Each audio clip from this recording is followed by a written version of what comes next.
இந்த வீடியோவை நீங்கள் முழுசாக பார்த்தால் உண்மையாகவே உங்களால் பைபிள் படிக்காமல் இருக்க முடியாது.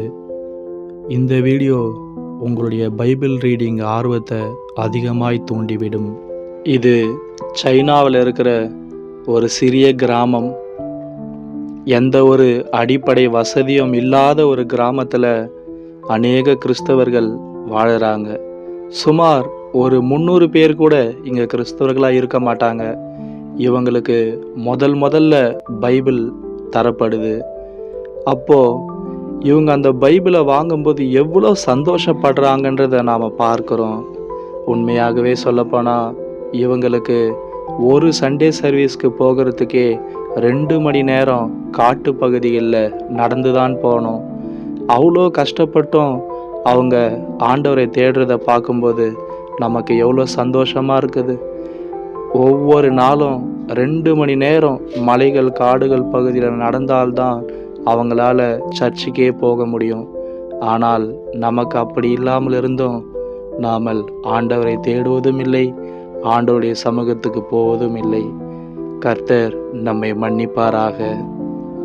யுனான் ப்ரொவைன்ஸ், சைனாவில் இருக்கிற ஒரு சிறிய கிராமம்.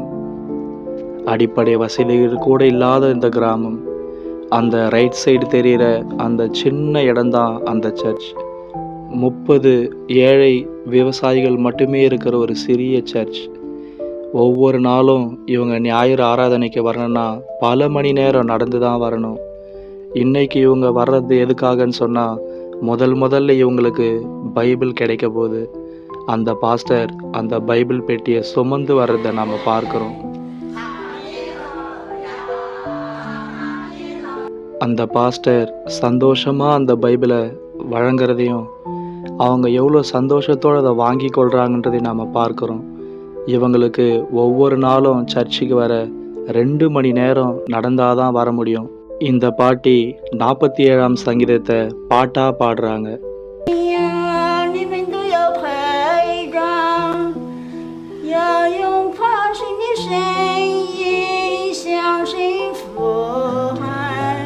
இவங்க தான் இந்த சர்ச்சை ஆரம்பித்தவங்க. இவங்களுக்கே பைபிள் 10 வருடங்களுக்கு முன்பாக தான் கிடச்சிச்சான். இன்றைக்கு இவங்களுடைய முகத்தில் இருக்கிற சந்தோஷத்தை பாருங்கள். அந்த குழந்தையை சுமந்து கொண்டு தான் அவங்க ஒவ்வொரு நாளும் சர்ச்சுக்கு வந்தாகணும். நமக்கு தேவன் எவ்வளவு நல்ல சூழ்நிலைகளை கொடுத்திருக்கிறார் பாருங்கள். ஒவ்வொரு நாளும் இவங்க இப்படி காட்டு பகுதியில் வந்து தான் ஆண்டவரை ஆராதிக்கிறார்கள்.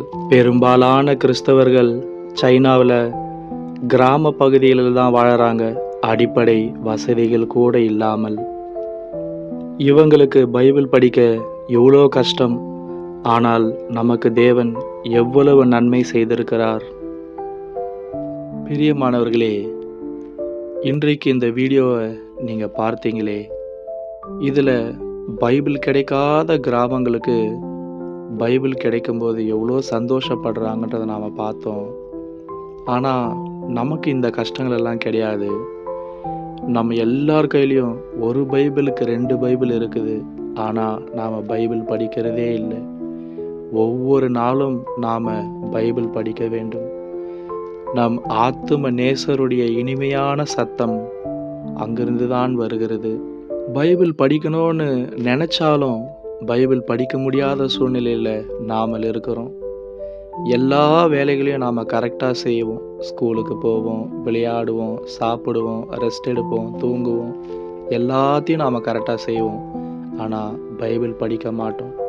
ஆனால் பைபிள் படிக்கலைன்ற குற்ற உணர்வு நமக்கு அதிகமாக இருக்கிறது.